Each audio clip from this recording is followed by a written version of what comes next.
معراج کے واقعے کی تفصیل۔ رسول اللہ صلی اللہ علیہ وآلہ وسلم کو طائف کے دعوتی سفر سے واپسی پر جسم اور روح کے ساتھ بیداری کی حالت میں مسجد حرام سے مسجد اقصی اور پھر وہاں سے ساتوں آسمان، سدرۃ المنتہا، جنت و جہنم اور جہاں تک اللہ نے چاہا ان مقامات کی سیر کرائی گئی۔ اس سفر کو اسرا و معراج کہتے ہیں۔ یہ واقعہ نبوت کے 10ویں سال پیش آیا۔ اس سال کو عام الحزن کے نام سے بھی جانا جاتا ہے، کیونکہ اسی سال حضرت محمد صلی اللہ علیہ وآلہ وسلم کے چچا ابو طالب اور زوجہ حضرت خدیجہ رضی اللہ تعالیٰ عنہا کا انتقال ہوا۔ یہ وقت حضور صلی اللہ علیہ وآلہ وسلم کے لیے بہت مشکل تھا۔ اہل مکہ نے ان پر بہت ظلم و ستم کی انتہا کر دی تھی۔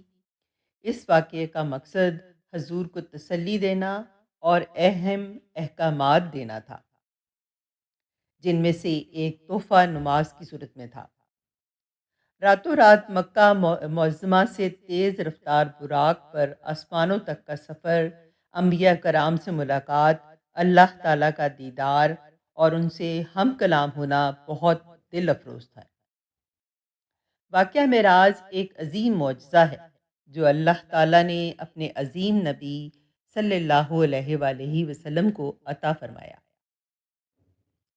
معراج کے واقعے کا اجمالی خلاصہ یہ ہے کہ نبی کریم صلی اللہ علیہ وآلہ وسلم حضرت ام ہانی رضی اللہ تعالیٰ عنہا کے مکان میں استراحت فرما رہے تھے کہ یکایک چھت پھٹی اور جبرائیل امین اترے۔ ان کے ہمراہ دیگر فرشتے بھی تھے۔ نبی کریم صلی اللہ علیہ وآلہ وسلم کو جگا کر مسجد حرام لے جایا گیا۔ وہاں آپ کے سینہ مبارک کو چاک کر کے قلب اطہر کو آب زمزم سے دھویا گیا۔ اس کے بعد آپ کی سواری کے لیے ایک بہشتی جانور براق لایا گیا۔ یہ نہایت بہترین تیز رفتار اور منفرد سواری تھی، جسے خصوصی طور پر بنایا گیا تھا۔ یہ نہایت حسین اور چمکدار سواری تھی۔ اس کا نام براق اسی لیے تھا کہ وہ بجلی کی رفتار سے سفر کرتی تھی۔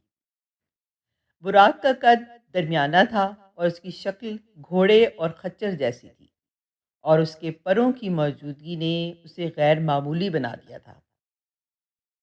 اس کے اوپر ایک خاص قسم کی آرام دہ زین لگی ہوئی تھی۔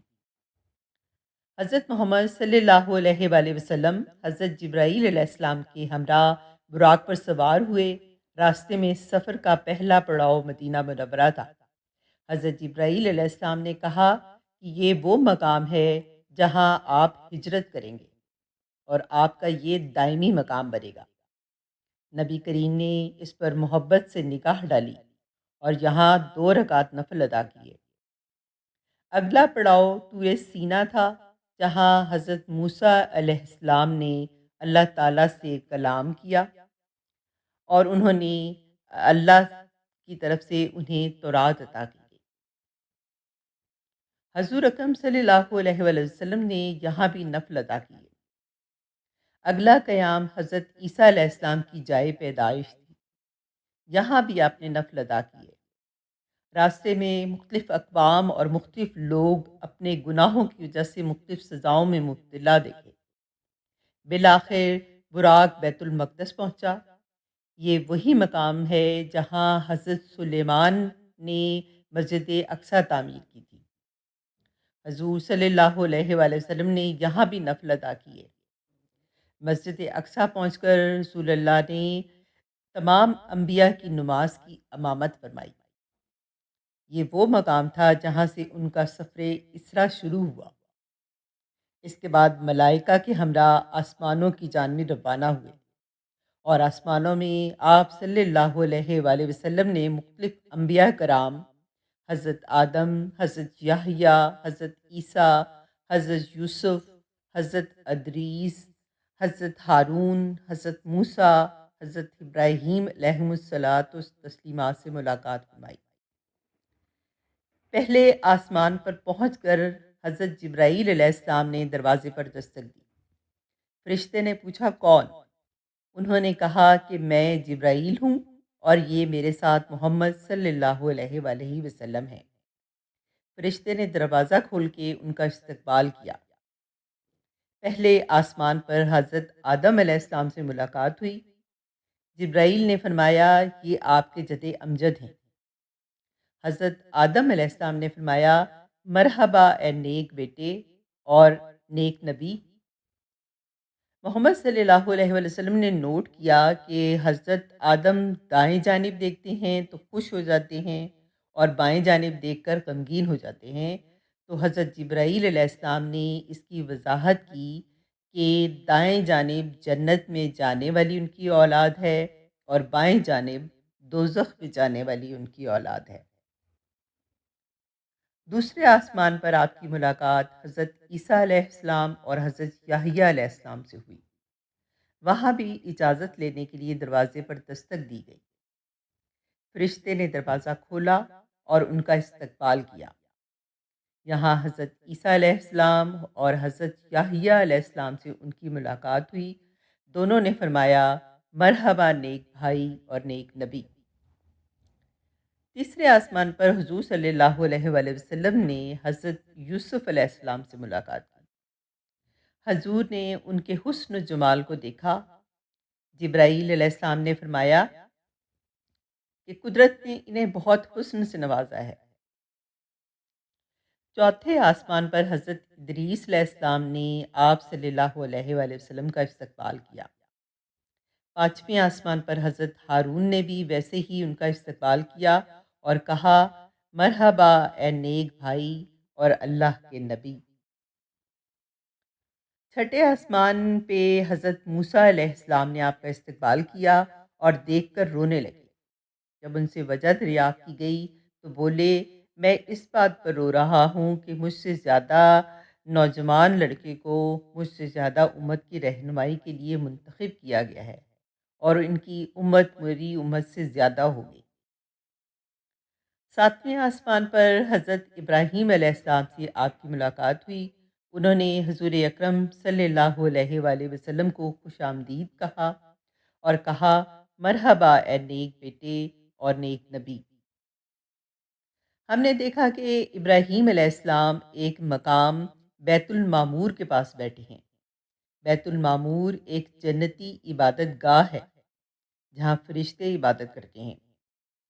جبرائیل علیہ السلام نے بتایا کہ ہر روز یہاں 70,000 فرشتے عبادت کرتے ہیں اور دوبارہ کبھی ان کی باری نہیں آتی۔ اس کے بعد آپ صلی اللہ علیہ وآلہ وسلم کو سدرۃ المنتہا کی طرف بلند کیا گیا۔ یہ مقام مخلوقات کے لیے آخری حد ہے۔